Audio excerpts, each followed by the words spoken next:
I'm Dr. John Plake, Chief Innovation Officer at American Bible Society and Editor-in-Chief of the State of the Bible Research Study. Since 2011, we've been exploring America's relationship with the Bible, faith, and the church. And today, I'm honored to welcome my friend, Pastor Peter Englert, to the podcast. Peter is the adult discipleship pastor at Browncroft Community Church in upstate New York, and he graduated from the University of Valley Forge. He has a bachelor's degree in pastoral ministry, a master's degree in theology, which makes him way smarter than me. For quite some time, he was the co-host of the podcast Why God Why, and his goal is to help people live out their faith in their everyday lives. And I affirm that goal. Peter, that's awesome. He's married to Robin, and they have 2 young daughters. So Peter, thank you so much for agreeing to be with us today. It's great to see you. John, thank you. I value the work you do and even more so your friendship. Likewise, my friend. Chapter 5 of this year's State of the Bible report focuses on the Bible and church engagement, and that's why we're talking to a pastor today to talk about church engagement. One of the things that we found is that deep engagement with both the Bible and a vibrant Christian community are really key to healthy spiritual development and to human flourishing. And so, Peter, I wanted to kick this conversation off with kind of the big picture in America. I was sort of struck by a couple of statistics many people may not track with, but here it is. In 2025, 64% of American adults identify as Christians. So if you break that down, that's 171 million American adults who consider themselves Christians or call themselves by that name. Now, of that group, 45% of them do not attend church at all. That's never. And then 34% of self-identified Christians attend church weekly. So kind of take a pause, let that one sink in. I'm wondering, based on your experience, you're doing adult discipleship and spiritual formation. When I was pastoring, that was kind of my swim lane in pastoral ministry as well. I wonder, what do you think of that? How do you interpret that statistic? And what's that gap between self-identification and actually practicing faith where they're coming to church? Only 34% of self-identified Christians attending church every week. It's a great thing that's been debated and it's been talked about. And so I want to give a little nuance, because what I'm concerned about is we get these statistics, and I'm no John Plake sitting down with the spreadsheets and the data, but I want to talk about my parents for a little bit. My mom and dad are probably some of the most faithful attenders of Sunday morning church in my life. You know, when I didn't watch my first Super Bowl till my junior year of high school. That's how important Sunday night church was. And recently, I live in Rochester. My parents live in Binghamton. My sister lives in Rhode Island. My brother lives in Springfield, Missouri. And my parents said to me, "Hey, we haven't been to church for 3 weeks." And if they sat down with their pastor, it wasn't because they were sleeping in. They visited me in Rochester. They visited my sister. They visited my cousin. I think we have to start by saying, even in the core of the most committed followers of Jesus, we live in a very mobile society. And if that's true for our core of the core people, I remember maybe twice in my life missing Sunday morning church, and I had a temperature of 105. Just kidding a little bit. I think we have to kind of start there. And one of the things that I've been thinking about a lot is Sunday morning is less important and more important at the same time. So I think it's less important because in the seeker-sensitive movement, which was helpful, there was a thought of a performance, an excellent run service. And I think that spoke to the context of the time. What makes church more important, and I think that it gets people excited of all ages, are actually the things back in the New Testament. We just did a series on prayer, and we said the Lord's Prayer every single week. We offered prayer at the end of service, and every single week there were more and more people asking for prayer.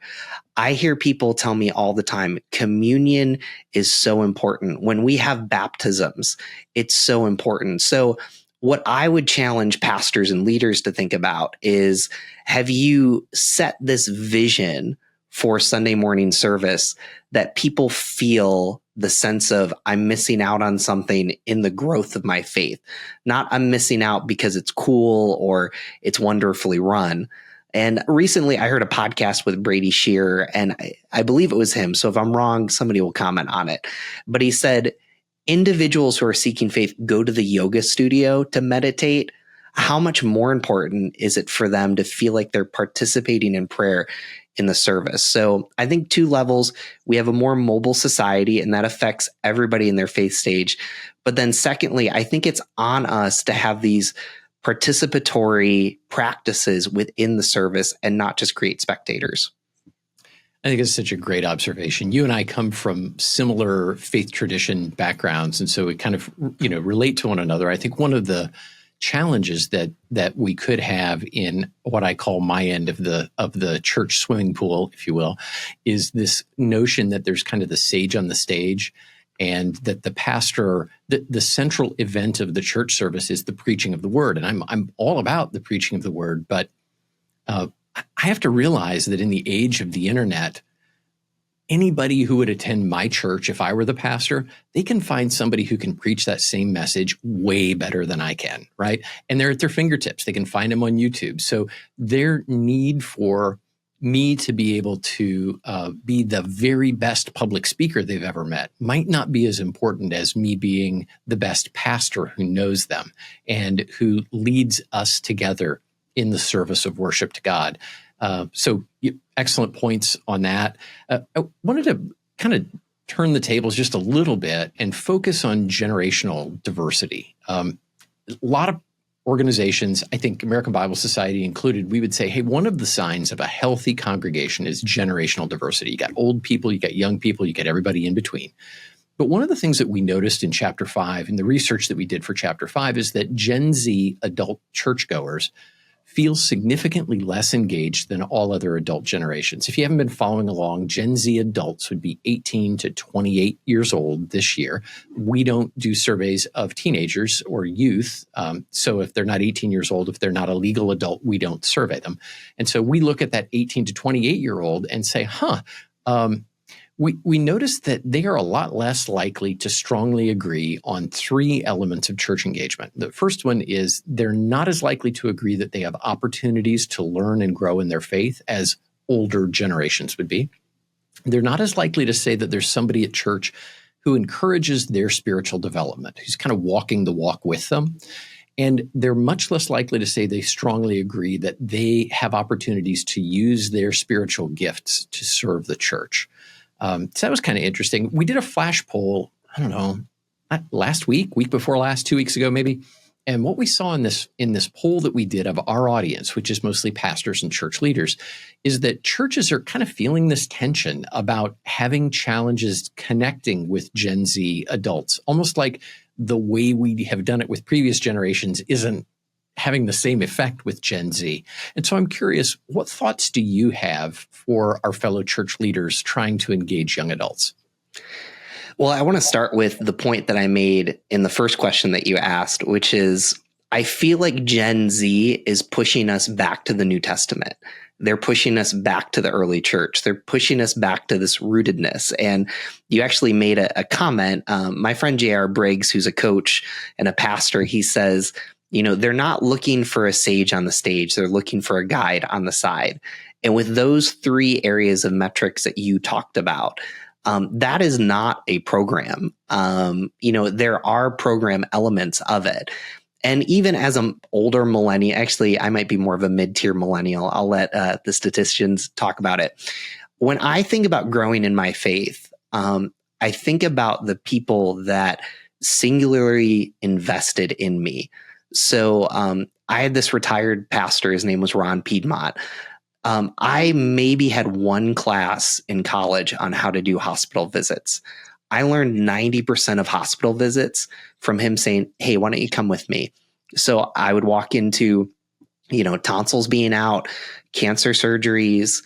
I think about all the other pastors that invested in me. I was with them. And I even think about how our relationship started. It started in the Evangel University cafeteria, where I'm sitting with a bunch of not just scholars, but individuals that took their faith seriously. So I think don't bring a program when a person can solve it. And I feel like I've been saying that because I don't think Gen Z wants to just go through a program. All three of those points that you made involve having a person that is walking with you. This summer, I've been spending some time with a college student, and I asked the college student, hey, what do you want to go through? And he said the prophets. And like, here I am reading 40 minutes of Jeremiah at 6 a.m. in the morning. And as Kathleen Norris says, she said, it's what a way to wake you up. And like, we're going through that together. And so I'd also, lastly, what I'd say to this question is I think we need to listen to leaders like Kara Powell, and Kara was talking about with youth group and even with 20-year-olds, how the church can show up. So whether it's a soccer game, whether it's a performance, whether it's something else that they're a part of, I think this generation is asking us to really be Acts 2:42 through 47. It's not just in the church building. It's around the tables. It's with people.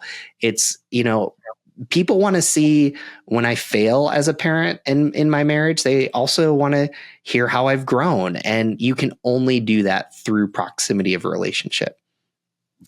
You just kind of teed up the next thing that I wanted to talk to you about. So good job, Peter.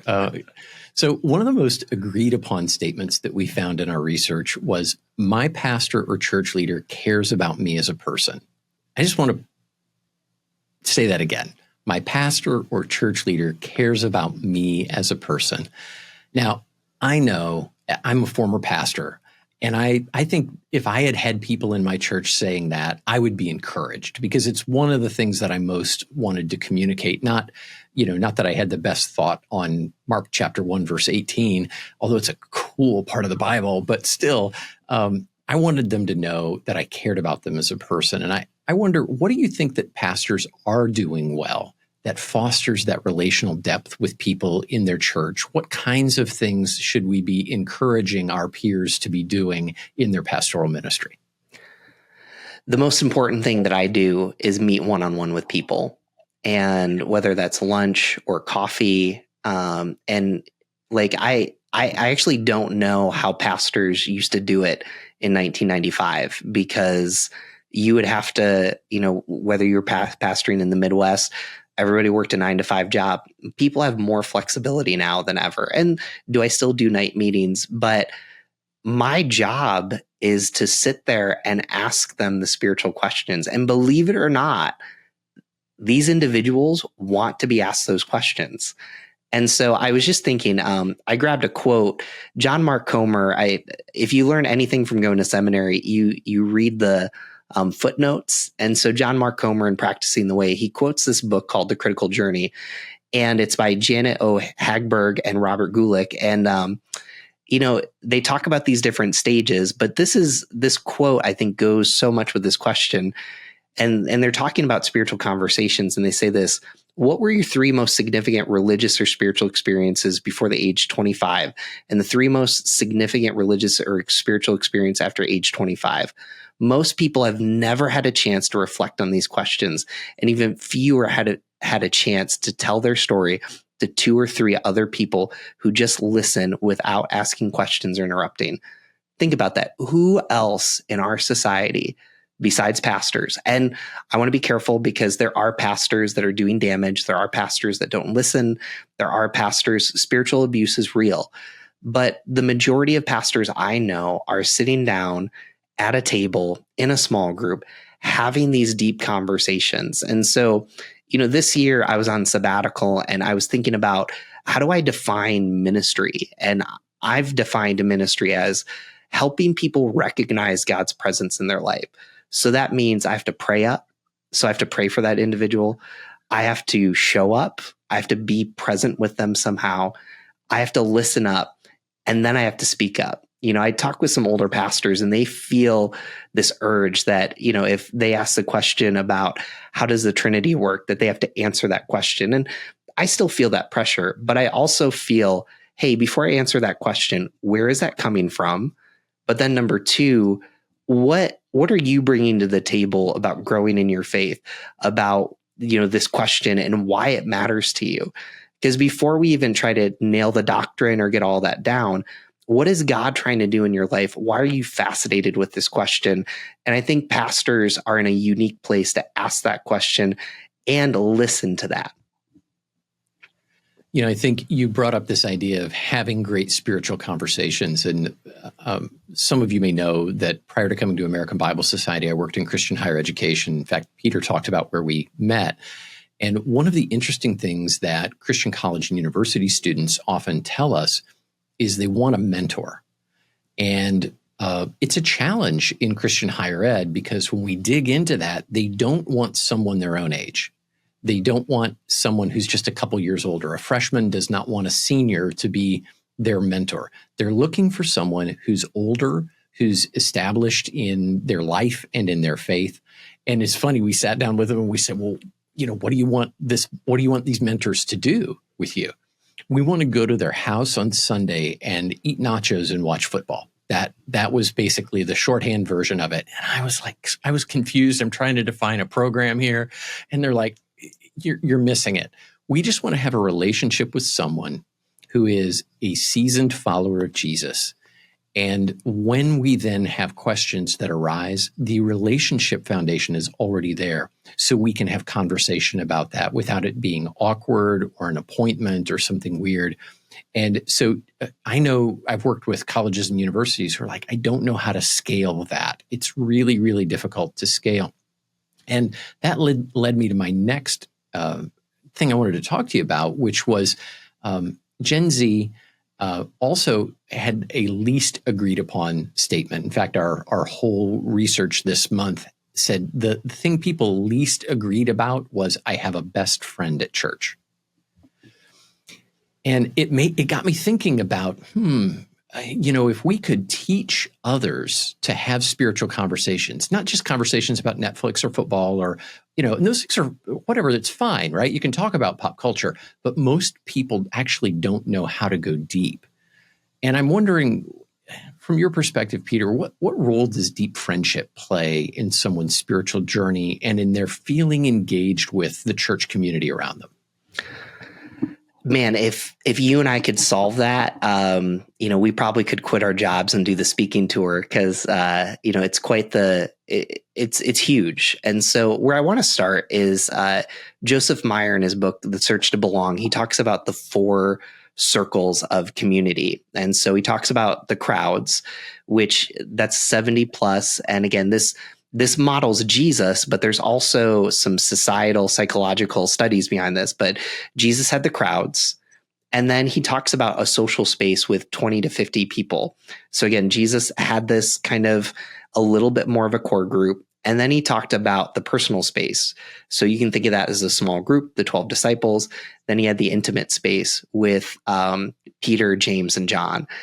And I think as a church, we have focused on the crowds and the social space. We want to do these events, and I think our heart is right.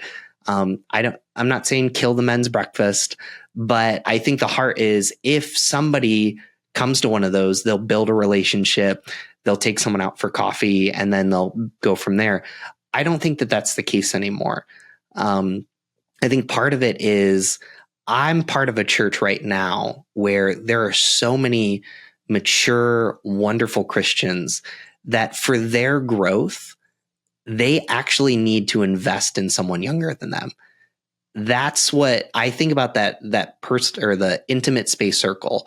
Who is that 50 to 60-year-old that's with the 20 or 30-year-old that just, it's not always wisdom. It's, hey, Peter, you got a 4 and a 7-year-old and you're 39 years old and your wife works part-time as a mental health therapist and you're a pastor. That's hard. I think that that's what we're missing is and I have great relationships. My friend, mentor, whatever I want to call him, Mike Keys, we're on the phone once a week and we're just kind of talking through things. So I'm talking about something that I'm benefiting from. But when it comes to the best friends, when it comes to the mentors, if there was one thing that I would give the older seasoned generation Christians, it would be just find your one. And you don't need the church to do this. Like on a Sunday morning, can we trust the Holy Spirit and pray and say, God, if you lead me to someone, just take them out for coffee, ask a question. And And I get this question all the time. Hey, I'm looking for a mentor.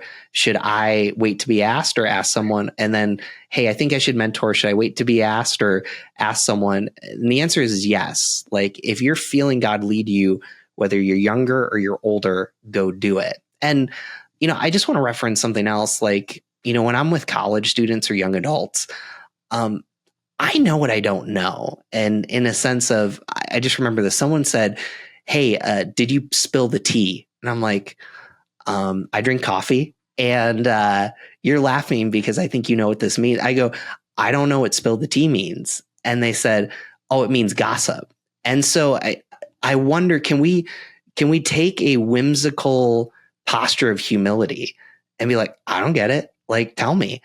And I think that that's where we build trust and credibility, because when someone comes to me about dating or about marriage and I'm a little further along, I want them to know, hey, here's what I know. Here's what I don't know. But here's where I can tell that God's working in your life. And so I think refocusing on those two circles, the intimate and the personal space with mentoring relationships and small groups, is going to become even more increasingly important. I love that. And I know anytime I try to speak Gen Alpha, I really, really mess it up, fam. So, I'm not going to go there. But that's awesome. And you know what I found is that older Christians in America seem to disproportionately believe in the privatization of their faith. Like, it's not right for me to talk to others about my faith journey, when in reality, it's exactly what younger people need to hear from you. They need to hear the story of how you've navigated faith, the ups and downs, the challenges, the hurts, the struggles. They need to hear that from you. And in fact, that's what disciple-making movements, I think, are trying to recover in America and around the world. And where the church is strong, disciples are making disciples who are making other disciples. And that's really about not just pastors and church leaders having these great conversations with their parishioners, but it's about all of us developing appropriate and deep relationships with those around us and sharing our faith together. So that was editorial. It's not in the data. So I'm going to get back to letting Peter editorialize. So back to the research. One of the interesting things here is that the research shows there's a really strong connection between church engagement, feeling like you belong, you're connected, you have that best friend at church, that church engagement, and human flourishing, which we've talked about a lot on the podcast before. We've written a lot about human flourishing. I'm just wondering, Peter, how have you seen church involvement contribute to people's overall well-being? So just as an example, when they're involved with church, are you seeing increased hope, reduced stress and anxiety, deeper purpose in their life? Is that happening where you are? And can you kind of unpack that for us? Yeah, I actually want to start with a story that's outside of Browncroft. So Ryan Burge, who probably does as much statistical analysis on the church as you do, which is saying something, told this story. He said he was at a church and they took prayer requests. It was a very small church. And this man raises his hand and says, I just lost my job. By the end of that church service, he had a job on Monday to show up because someone was looking to hire him. Where else in America is that happening? And I'm not saying it's not, but where else can someone come in and say, I've lost my job? I mean, we have a whole congregational care department at the church with job coaches, with support, with networks. And you think about that. And so just a story from Browncroft from this weekend, we did a series on the Lord's Prayer. We offer prayer at the end of every service.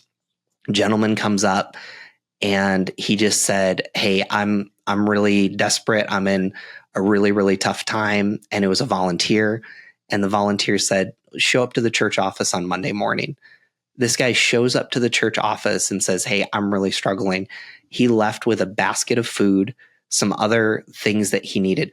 Where else does that happen? And I know that I'm talking on the crisis end of it, and not all of our listeners feel that, especially if maybe they're doubting or they're deconstructing. But I think sometimes we miss the habit of coming to church on Sunday, talking in the lobby with our small groups, with our friends, getting to know people. Where else do we sing?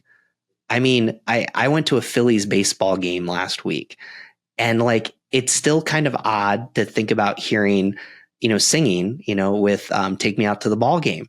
I mean, so if you're a season ticket holder, you sing. And I'm bringing all this up because there is something about this lonely element of the world that we live in, the shared experience of the beauty of the gospel of Jesus at work.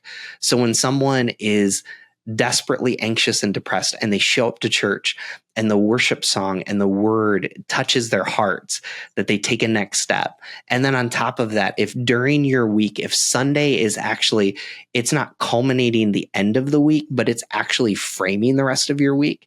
It's causing you to pray the Lord's Prayer. It's causing you to read your Bible. How much does that impact your family? And then on top of that, how much does it impact having friends that are going in the same direction as you're praying in your workplace, having these different perspectives? That's what I think that we've missed. And that's where I think when I see the well-being, it's not just about attending church, but it's about living in all those spaces that Joseph Meyer talked about, that you can definitely see from what the American Bible Society is saying, what Tyler Vanderweel from Harvard is saying.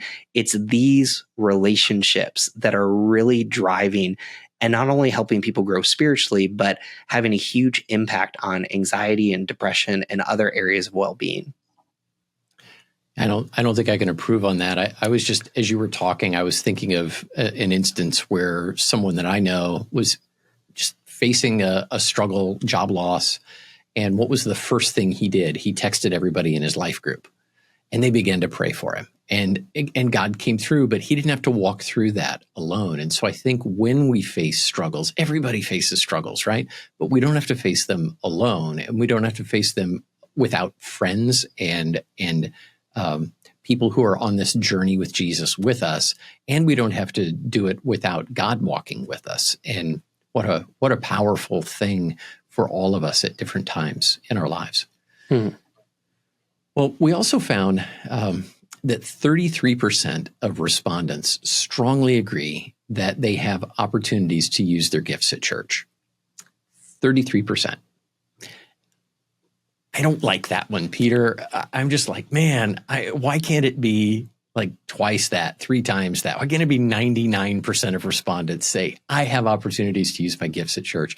And it was actually a big issue, even a bigger issue for young adults, for Gen Z adults, because I don't know if they don't know their spiritual gifts yet, or if they aren't being invited into spaces where they can contribute along with others at the church. I'm just curious, how do you all help people discover their spiritual gifts and live them out within the community of the church? This might be a hot take, so so brace yourself here. Maybe we'll get some emails about this, but I actually think people feel overwhelmed trying to figure out their spiritual gifts. And I almost think we treat spiritual gifts as if everybody is a spiritual entrepreneur. And if I was to hang out with any church, most people, it's a miracle that they can show up on Sunday morning. And it's a miracle that they can read their Bible and pray. And then you're asking them this question, like, what's your spiritual gifts? You can take a test, but those tests are so broad. Hey, you're encouraging. I mean, does that mean you should coach a basketball team, or does that mean you should go visit shut-ins? And I'm not saying that spiritual gifts tests are wrong or anything like that. But what I love what our outreach department does, and specifically I think of my teammate, Kelly Fassholt, is just dripping opportunities. We work with 2 local partners, and the 2 local partners are 441 Ministry, which is a neighborhood development ministry in the Beechwood neighborhood of Rochester. And recently their executive director, Josh Horn, they own a few apartments that they allow people to live in for subsidized housing. And it's just wonderful. He needed people to like dig holes and fix some things. And again, I studied to be a pastor, so I'm kind of out of my lane. We sent out a need and people signed up and they did it. And it was that opportunity. We work with another organization with Dr. Ashley Cross called Hope 585. It's called Care Portal. It's for families in need, specifically in the foster system. Like if a family needs an air conditioning, they put this need out there and people sign up for it. And I think that the future of the church is not take this test to find out your gift. Come with me, and even with your question about, I know my spiritual gift and I know how to use it. Why don't we start with, what are you passionate about? Are you passionate? Are you a cancer survivor that wants to, spend time with people with grief share or something like that? Just recently we had a retirement home reach out to me, and we're going to be sharing this with the church at some point. Like, they need someone to run church services on Sunday. And what they're asking for is, can someone read the Bible with a devotional and then someone else to play the piano to sing songs? And I think what we've done at the church is we've made this gift conversation so as if everybody has this like super specific gift. And as I look in the Bible, and if I was to go to 23-year-old John Plake and say, hey, someday you're going to be the chief innovation officer of the American Bible Society, I don't even know if John Plake would know that. I didn't even know Browncroft Community Church existed till I met my wife. And so I think that we have to operate in our Pentecostal settings, because you and I grew up Pentecostal, with this idea that the Holy Spirit is leading. And how do we take people with us? It goes back to what I said about the pastors that took me on hospital visits. So, I go back to the older generation and I'm like, if you're greeting, why don't you grab someone else to greet with you? If you're in the coffee shop, or serving the coffee, grab someone to come with you. If you're going to the outreach facility, if you're leading a small group, how powerful is it to say, hey, just come do this with me, instead of throwing the pressure or saying, that you have to take this test, and if you're gifted in this, we're going to slot you here. I think that that's what that statistic is saying. How can someone walk with me as I try to figure out, with some of these one-time opportunities, maybe longer-term commitments, and maybe somewhere the Holy Spirit figures out or helps us figure out, what are my gifts? What am I passionate about? Who are the people that break my heart because of what they're experiencing in this broken world that God's called me to bring wholeness to? It's a great observation. I was thinking as you were talking about just the fact that we really sometimes struggle also by making spiritual gifts more prominent than the training and the abilities that people already know they have. And this actually came up in a conversation I had recently with a female executive. She's an executive in finance. And she was going to her church and saying, how can I help you? And they're like, oh, we have a place for you in the nursery. And she's like, I don't like babies. That's just not the way I'm wired up, right? That's not me. Just because I'm a woman doesn't mean I want to rock a baby. Actually, I want to help you figure out how to manage your finances better, because that's the gift that God's given me. Oh, and so sometimes I think spiritual gifts inventories or other kinds of standardized inventories keep us from having a conversation about how has God gifted you, and helping people in the congregation understand all that is involved in church ministry today and all the ways that we can open the door and learn from one another, so that we're all sharing our gifts and we're all serving our communities together. One quick thing to that is, what I loved what you just said is the problem in churches. It's, we go with the need first, and we're trying to fill seats. And I think the conversation with that executive should have went something like this. Hey, I don't know how much you love finance. Maybe you love finance Monday through Saturday or Friday, but Sunday you want to develop a different gift. I think if we come with that posture of, what are you looking to do? And obviously this executive said, I want to help with finance. Then that changes the conversation. And I think the main point that we're making about gifts is, this isn't some clean process. This is a lot of trial and error. There are going to be people that come to you and say, this is exactly what I want to do. But most people, I would argue, they need some coaching and guidance. They need some experience to even be in a place that someone says, hey, I noticed you're really good at that. And usually it's the thing that they're like, everybody's good at that. And it's like, no, Peter Englert is scared of spreadsheets. So there you go. That's awesome. Well, and I think, we're coming back to the it's become the theme of this conversation, and it's about really getting to know people one-on-one and listening well to them and, doing all the things that you've been talking about all through the conversation. I know there's a ton that we could just keep this conversation going forever, but I know they want me to bring this to something of a close. But there's one thing I want to do before we finish up, and really the reason, Peter, that I invited you to be on the podcast is because Browncroft is kind of a unique church, or an exemplar church, in the arena of what I call data-informed leadership. And in fact, your church, I think, participated in that highly regarded Reveal congregational research study when it was still available. I think you did it twice. And now you have been working with American Bible Society as beta testers for our new congregational assessment that helps church leaders kind of understand what's happening in their church, how to celebrate where they're winning, and make some plans for the future.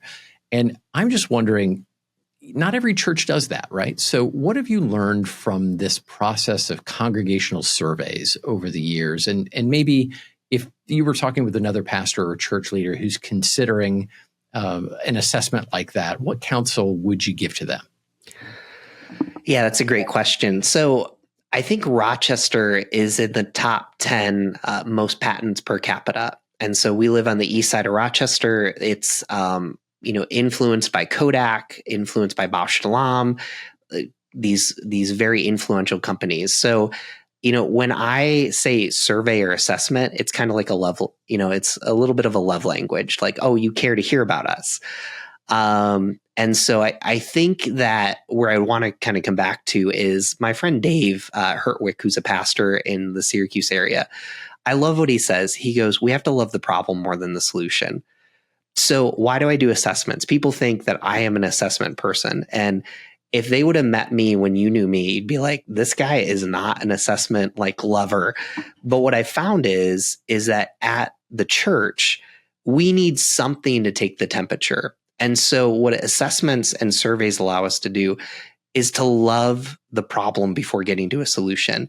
And what I've found about assessments is, in the framing of these assessments, you're trying to take the temperature. And usually if you do a really, really good assessment, whether it's Reveal, whether it's kind of a homemade survey, or even this new Next Step church assessment, it should lead to more questions. I'm very leery of, hey, we have a belonging problem at the church. You know what we're going to do? We're going to pack the calendar with 6 or 7 men's breakfasts. And again, I don't mean I'm the leader of men's ministry. I don't mean, if it works, God bless you. But we start to come up maybe going with the old, but I think assessments and surveys are a part of prayer. And it's kind of saying, God, what are you doing? We all default into a number of different ways. Some of us default to doctrine and theology. Others of us default to relationship. We need whatever size the church is, whether it's 30 people or 2,000 or 3,000 people, or, somewhere in the middle there. We need something that gives us the temperature. And what happens is you start having some conversations with individuals and you start saying, hey, this is what the results told us. And they begin to give you the insight, the qualitative insight, and it allows you to pray differently. God, I didn't see that. We are not all knowing. If Jesus was here, I'd love it because he'd tell us exactly what our problem is. But I think that we're responsible to listen to the congregation.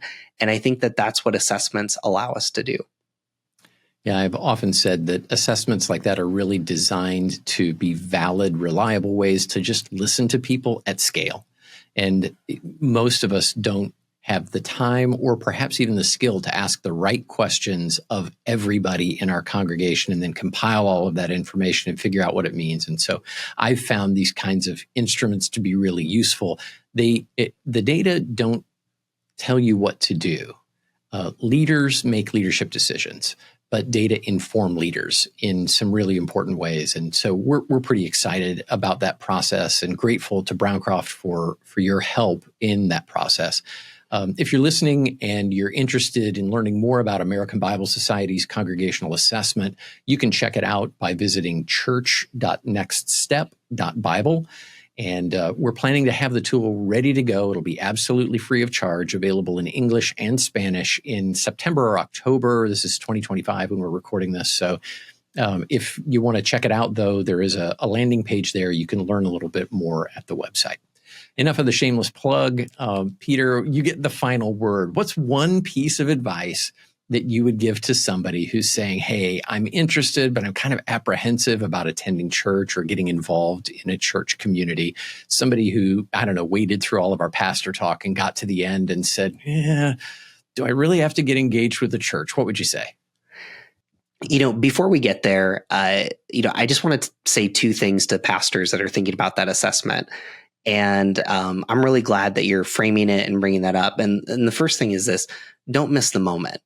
10 years ago, I couldn't stand up and preach and say, the Bible says this, and then have people be very curious. What I used to have to do is I'd have to say, hey, the Bible says this. And by the way, culture reaffirms this. Like, we have a generation of individuals that want to know about the scripture. And what an assessment helps you do is it helps you see where you are. And we don't want to miss this moment. And we don't want to just add things to the church calendars. We want to equip people to live out the gospel in beautiful ways so that this next generation, Gen Z and Gen Alpha, can come to know Jesus. The second thing is, if I was to do it over again, I would want to frame this assessment well. And what I mean by that is, when we sent the beta assessment from the American Bible Society, there's individuals that are shut-ins. There's individuals that have high anxiety, that for whatever physical or mental reason can't leave their homes. And then you have individuals doubting and deconstructing. And my heart as a pastor is, I want to listen to you. I want to hear from you. And so I think that not only do you not want to miss the moment, you want to frame it well to say, this is not some spiritual report card on you. This is for us as leaders so that we can grow and know how to help you. And so to anybody listening, if you're not like a church leader and you're filling out one of these assessments, it's because your pastor loves you. And it should precipitate a conversation to reach out. Hey, I took this. I want to grow here. Like, our hope is to inspire you to grow. So those would be the two things. Well, finally, Peter, I want you to be able to have the last word in this conversation. What's one piece of advice that you'd like to give to someone? Maybe they're interested in attending a church or starting, but they're kind of apprehensive, don't really know how to get involved in a local church community. What would you say to encourage them? Just start praying. I just want to make it so super simple. There's certain prayers that I think God just answers. So I think it could start something like this: God, lead me to my next step. That might be a person, that might be a church. You might end up going to a church online and then deciding to cross the threshold. Arthur Brooks actually has a great video on this, and he's saying there's people that are so interested, they just have to take that next step. And so the reason why I even say prayer is, you might start to begin to pray and ask someone, hey, God, can you bring a Christian into my life? And what if you show up at your job the next day and you ask someone, hey, what'd you do this past weekend? And they say, hey, I went to church. And all of a sudden, this person that you had no idea was a Christian. And again, I'm not trying to precipitate or saying how God wants to move, but there's certain prayers that God just wants to answer. And so if you just went to God and said, hey, what's my next step? Lord, lead me to the right church, lead me to the right person. And, the vast majority, you would know more about this than I would, the vast majority of people that come to follow Jesus or grow, experience spiritual transformation, it's not because of a huge event. It's simply a friend invited them to church, a friend had them over at their house. Find someone that you can ask questions. And I firmly believe, like, I bet my life on this, that when you pray for God's guidance, he shows up in ways that you never could expect. Cannot improve on that. Peter, Thank you so much. My guest today on the podcast has been Pastor Peter Englert of Browncroft Community Church. You can learn more about him and his work there by visiting browncroft.org. And you can learn more about the state of the Bible in America by visiting us at stateofthebible.org. And of course, connect with American Bible Society. We're at americanbible.org. We'll put all those links down in the show notes. For the entire State of the Bible team, I'm John Plake. Thank you, and God bless you.